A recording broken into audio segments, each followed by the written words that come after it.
My name is Patricia, and I never imagined the most humiliating moment of my life would happen at my own son's wedding. The ballroom was glowing with crystal chandeliers and white roses flown in from Italy. I had paid for most of it quietly, like I had paid for everything in his life: the venue, the catering, even the rehearsal dinner his bride insisted be intimate, which somehow meant 75 people and imported champagne. I sat at table 3, close enough to see my son smile but far enough to feel the distance. Daniel looked handsome, confident, different. When he stood up to make a toast, I thought foolishly that he might thank me. After all, I was the one who worked double shifts when his father left. I was the one who refinanced my home so he could start his business. I was the one who handed him the keys to the lake house last year because he said it would impress investors. Instead, he cleared his throat and said, "Before we continue, there's something I need to address." The room quieted. His bride, Vanessa, squeezed his arm. She didn't look at me. She didn't have to. Daniel's eyes finally found mine. "Mom," he said, loud enough for every guest to hear, "Vanessa doesn't feel comfortable with you here. You've caused enough tension. It would be best if you left, now." A few people gasped. Someone dropped a fork. I felt every eye in that ballroom turn toward me, waiting for a scene, waiting for tears, waiting for the dramatic mother-in-law meltdown, but I didn't give them one. I stood up slowly, smoothed my navy dress, picked up my purse. Daniel's jaw tightened like he expected me to argue. Too big. I didn't. I walked past the head table without looking at Vanessa, without looking at my son. The string quartet kept playing like nothing was happening. The doors closed behind me with a soft click that sounded louder than applause. I made it to my car before my hands started shaking. I didn't cry. I just sat there in silence, staring at the steering wheel, replaying his words over and over. "Leave now, Mom." After everything, what Daniel didn't know, what neither of them understood, was that the house they were living in wasn't a wedding gift. It was leverage. And the next morning, when my phone rang at 7:12 a.m., I saw his name on the screen. I already knew why he was calling, and I already knew exactly what I was going to say. The phone rang exactly 3 times before I answered. I let the silence stretch just long enough for him to feel it. "Mom," Daniel said, his voice tight, irritated, not apologetic. "I need the property papers for the lake house. Vanessa and I are meeting with the bank at 10. They need proof of ownership." There it was. Not "I'm sorry." Not "Are you okay?" Not even "We should talk about last night." Just paperwork. I leaned back in my kitchen chair and watched the morning light spill across the countertops I had paid off 22 years ago. The same kitchen where Daniel used to sit in footy pajamas, swinging his legs while I packed his school lunches. "Proof of ownership?" I asked calmly. "Yes," he snapped. "The deed. You said the house was basically mine. We're leveraging it to expand the company. This is important, leveraging it." The irony almost made me laugh. That lake house wasn't just a vacation property. It was the result of 15 years of overtime shifts, skipped vacations, and a second mortgage I carried longer than I should have. I bought it after Daniel's father left us with nothing but unpaid bills and a half-finished basement. Daniel was 12 when I signed those papers. He stood in the empty living room and said, "One day this will be mine, right?" I had smiled and said, "One day." What I didn't say was that one day depended on respect. What Daniel never asked was whose name was actually on the deed. "Mom," he pressed, impatience creeping in, "we don't have time for this. Vanessa's father is investing. He needs assurance." There it was. Vanessa's father, the same man who barely looked at me during the rehearsal dinner, the same man who told Daniel, within my earshot, that family assets should be consolidated under the new household. Consolidated. As if I were already gone, I stood and walked toward the small wooden desk in my living room, slowly, deliberately. I opened the bottom drawer. Inside was a thin blue folder. Daniel thought the house was a gift. He didn't know it had been placed into a revocable trust 3 years ago. He didn't know I had quietly amended that trust 6 months ago. He didn't know the conditions. "Mom," he said sharply, "are you even listening?" "Oh, I'm listening," I replied, and that's when I decided to say the 4 words I had been holding since I walked out of that ballroom. But I didn't say them yet. Instead, I asked one simple question. "Daniel, did you mean it?" There was a pause on the other end of the line. "Did I mean what?" Daniel asked, irritation sharpening his tone. "Last night," I said quietly. "Did you mean it when you told me to leave?" Another silence. Longer this time. Then he exhaled. "Mom, don't do this. It was our wedding day." Vanessa was stressed. "You've been difficult. It was better if you weren't there." Difficult. I pressed my lips together. I thought about the seating chart Vanessa had accidentally changed so I'd be nowhere near the head table. I thought about the bridal shower invitation that arrived a week late. I thought about the way she once smiled at me and said, "Some mothers don't know when to step back," and I stepped back every time. "I just need the deed," Daniel continued. "We're family. Why are you making this complicated?" Family. The word almost felt foreign now. I opened the blue folder and removed a single document. The trust amendment, signed, notarized, sealed. 6 months ago. After Vanessa casually asked whether the lake house could be transferred fully before the wedding to simplify future estate planning, I had made a quiet appointment with my attorney. Not out of suspicion, out of clarity. I remembered sitting in that leather chair while Mr. Henderson adjusted his glasses and said, "Patricia, are you certain you want to include a behavioral clause?" "Yes," I told him. "If I ever become disposable to my own child, I want the paperwork to reflect that." And now here we were. "Daniel," I said evenly, "the lake house isn't in your name." He laughed. Actually laughed. "Mom, come on. You said it was basically mine," I said one day. Well, that day is now. We need it as collateral. There it was again. Need. Not love. Not gratitude. Need. I walked to the window and watched a couple across the street walking their golden retriever. Ordinary. Peaceful. Untouched by public humiliation. "Mom," he snapped. Impatience boiling over. "Send me the papers." I inhaled slowly, then I finally said the 4 words that would change everything. "It was never yours." Double quotes silence. Not the irritated kind. The stunned kind. "What?" He whispered. "It was never yours, Daniel. And after last night, it never will be." The line went dead, but I knew this wasn't over, because 10 minutes later, my doorbell rang. And Daniel wasn't alone. The line went dead. For a full 5 seconds, I stood there holding the phone, listening to nothing but my own breathing. Then it rang again. I didn't answer. Instead, I walked calmly to the front window and lifted the curtain just enough to see the driveway. Daniel's black SUV screeched in like he was responding to an emergency. The passenger door opened before the engine even stopped. Vanessa stepped out first. Of course she did. She wasn't wearing the soft bridal white from last night. She was in sharp beige, oversized sunglasses, lips pressed thin. She looked less like a bride and more like an attorney preparing to collect a debt. Daniel followed her, jaw tight. Phone still in his hand, he tried calling again. I let it go to voicemail. The doorbell rang. Long. Aggressive. Then pounding. "Mom!" Daniel shouted through the door. "Open it, now." The irony wasn't lost on me. 20-4 hours ago, he had asked me to leave quietly. Now he was demanding to be let in. I opened the door slowly. Neither of them greeted me. Vanessa stepped forward first. "Not Daniel. We need the deed," she said flatly, like she was ordering coffee. "My father is waiting at the bank." This delay is embarrassing. Embarrassing. I studied her face. Not a trace of apology. Not even a flicker of discomfort about the way I had been removed from my own son's wedding reception. Daniel avoided my eyes. "Mom, don't do this," he muttered. "You're overreacting." Overreacting. 2. Being publicly dismissed like hired help. 2.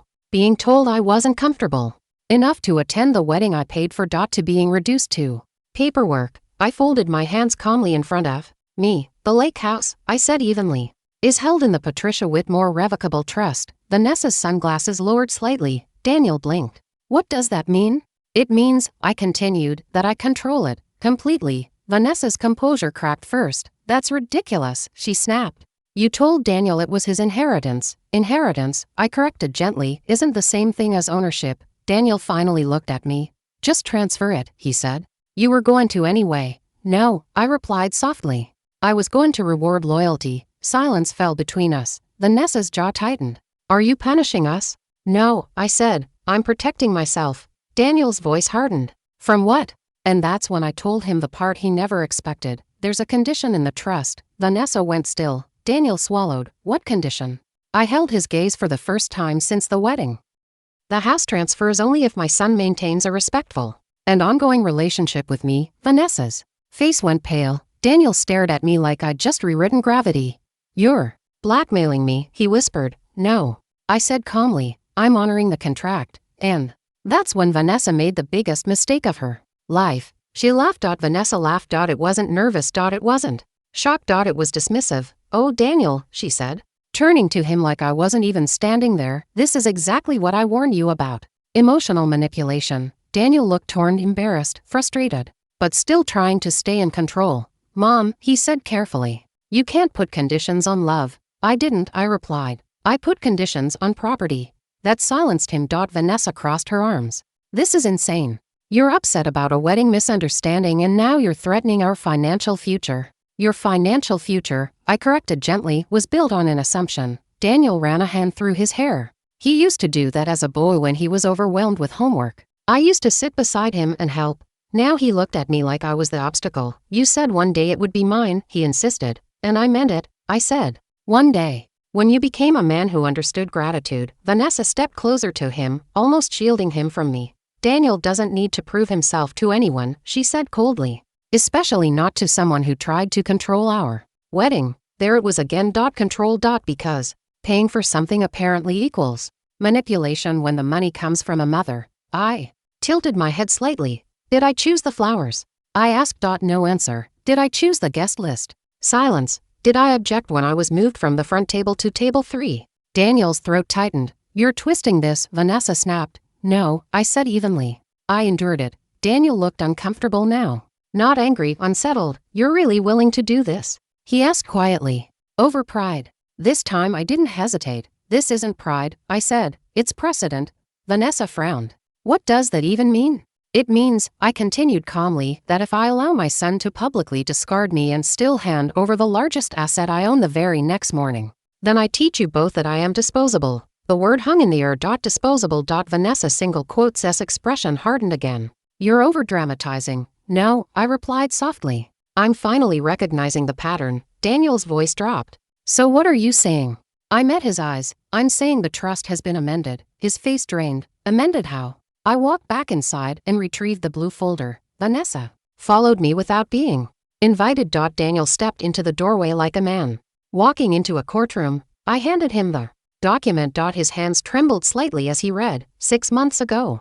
I added a clause. If my son or his spouse attempts to coerce, publicly shame, or legally pressure me regarding assets, the beneficiary designation changes. Automatically. Irrevocably. Daniel looked up slowly. Who does it go to? He whispered. I didn't blink. The Children's Hospital Foundation. Vanessa's breath caught. Daniel's voice cracked. You'd give it away. I held his gaze. I already did. And that was the moment my son realized he wasn't negotiating with a mother. He was facing a woman who had finally stopped sacrificing herself. You already did. Daniel's voice came out thin, fragile. I didn't raise my voice. I didn't need to. Yes, I said. The amendment was finalized 2 weeks ago. Vanessa stepped forward, anger finally cracking through her polished exterior. This is retaliation. No, I replied evenly. This is foresight. Daniel flipped through the pages like he might find a loophole hiding between the lines. His eyes moved faster. His breathing did too. You can change it back, he said quickly. Right. It's revocable. It was, I corrected. His head snapped up. What does that mean? It means, I continued calmly, once the triggering event occurs, the transfer becomes permanent. Vanessa's face drained of color. What triggering event? I looked at Daniel. Public humiliation. Coercion regarding assets. Or legal intimidation. Daniel's jaw tightened. We didn't threaten you. Vanessa opened her mouth, then closed it. You have 5 minutes to sign over your hotel empire, she had said to her own father once at dinner.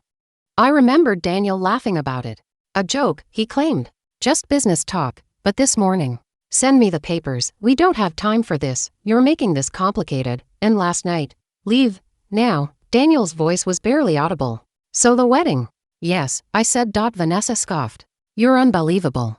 You sabotaged your own son over hurt feelings. I held her gaze. No, I said quietly. I protected myself from becoming irrelevant. Daniel ran a hand over his face. The arrogance from earlier was gone now. Replaced by something unfamiliar. Fear. How much? He asked suddenly. Vanessa looked at him sharply. Daniel, how much is the house worth now? He continued, ignoring her. I didn't hesitate, with appreciation. Roughly 3.8 million. The number landed heavy between. US. Vanessa inhaled sharply. Daniel stared at the floor like he'd just watched a door slam shut in slow motion. You'd really give that to strangers? He whispered. They aren't strangers, I replied. They're children who don't discard the hands that help them. Vanessa's composure finally shattered. This is emotional blackmail. She snapped. You think money makes you powerful? I didn't flinch. No, I said calmly. Boundaries do. Daniel looked up at me, then really looked at me. For the first time since he was a teenager, I saw uncertainty in his eyes. What do you want? He asked quietly. Not demand. Not command. Question. And that's when I realized something important. This was the first time in years my son had asked what I wanted. I didn't answer right away. Instead, I stepped back toward the doorway. You should go to your bank meeting, I said softly, without collateral. Vanessa grabbed Daniel's arm. We're leaving, but Daniel didn't move. He was still staring at me. Because for the first time in his life, he understood that I was willing to let him lose everything. That terrified him more than losing the house. They left without another word. Vanessa walked fast, sharp heels, striking the driveway like punctuation marks. Daniel followed slower, shoulders tight, the blue folder still clutched in his hand like it might disappear if he let go. I didn't close the door until their SUV reversed out of sight. Only then did I allow myself to sit down. Not to cry. To breathe, because what people don't understand about revenge at my age is this: it's not fueled by rage. It's fueled by exhaustion. Exhaustion from always being the stable one, the forgiving one, the quiet one. My phone buzzed 20 minutes later. Daniel. Then again and again. Finally, a voicemail notification appeared. I waited before listening. When I did, his voice sounded different. Mom, the bank pulled the meeting. Vanessa's father wants to review the ownership structure first. He's asking questions. Of course he was. Men like him don't invest millions without verifying leverage, and leverage had just evaporated. There has to be a way to fix this, Daniel continued. We can talk. Just don't make permanent decisions. Double quotes permanent. The word almost made me smile. Last night, when I walked out of that ballroom, something inside me shifted permanently. Not the trust. Me. Another message came in. This one from Vanessa. It wasn't polite. You're destroying your son's future over ego. This will follow you. I didn't reply. Instead, I picked up the phone and called my attorney. Good morning, Patricia, Mr. Henderson answered. It's done, I said calmly. Do you wish to proceed with formal notification to the foundation? Yes. He paused. Are you certain? I looked around my quiet house, the walls that had witnessed every sacrifice, every holiday dinner, every sleepless night after Daniel's father left. I've never been more certain. Within the hour, paperwork was filed, funds allocated, the lake house officially removed from Daniel's inheritance, not threatened. Executed. By noon, Daniel showed up again. Alone this time. He didn't pound on the door. He knocked. Softly. When I opened it, his confidence was gone. No sunglasses. No rehearsed tone. Mom, he said, and for the first time since he was a boy, his voice trembled. Vanessa's father pulled out, he admitted. He says we look unstable. Unstable. The irony was almost poetic. Daniel swallowed. I didn't think you'd actually do it. I know, I said. He stepped closer. You're choosing strangers over me. No, I replied gently. I'm choosing respect over access. That's when his eyes filled, not with anger, with realization. Because he was finally starting to understand something devastating.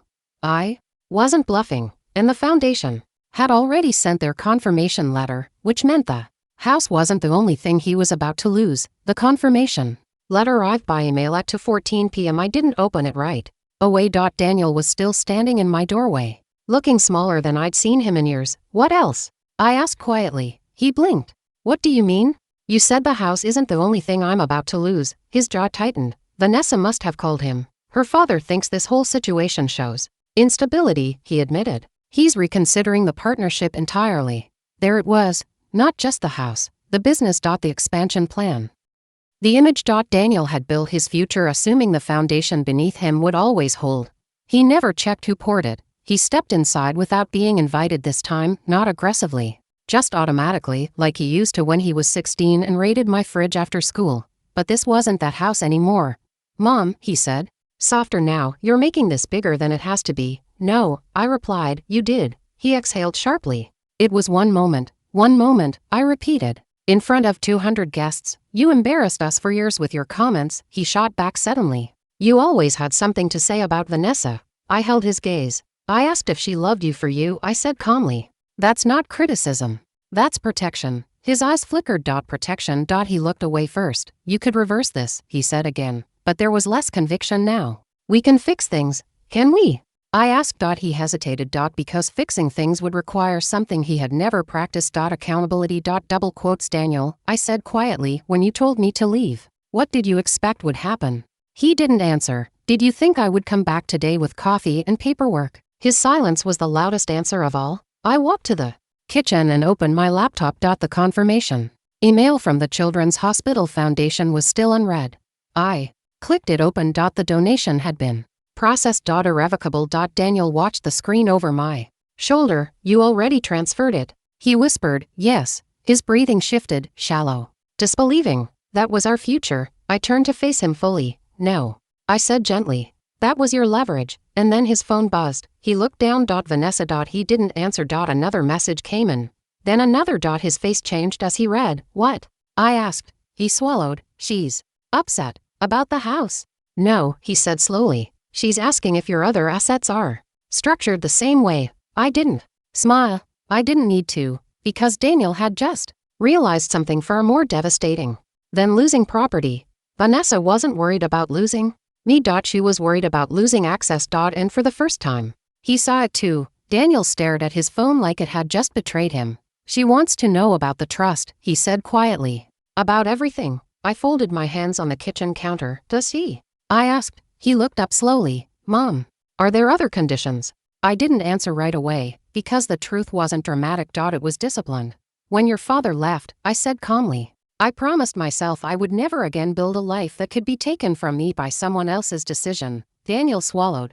I structured everything, I continued. The house, the investment accounts, even the small commercial property downtown. His eyes widened slightly. The office building? He asked. Yes. He ran a hand over his face again, but this time it wasn't frustration. It was dawning comprehension. Vanessa's father hadn't just pulled out because of instability. He had pulled out because Daniel owned less than he claimed. Less than he believed. Why didn't you ever tell me? He asked. I tried, I said softly. But you only listened when money was involved. That landed. His shoulders dropped.